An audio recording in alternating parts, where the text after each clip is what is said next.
家好，欢迎收听台湾俗谚。今仔日要甲大家介绍的俗谚是“食碗内，看碗外”。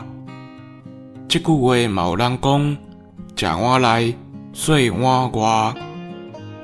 这句话意思是讲，家己的饭碗芳咧，煞在孝想别人的菜色，感觉别人的拢较赞。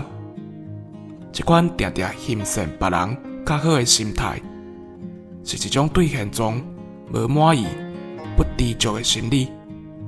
这更加是咱伫咧生活当中无周知，常常会发生的错误。可比讲，有的公务人员受到国家的栽培，阶级甲待遇伫这个社会已经胜过真济头路，不过伊为着家己本身的利益，出卖国家、机密情报，造成国家的伤害甲损失。这款背骨的行为，咱就会使讲伊是食碗内，看碗外。以上，感谢收听。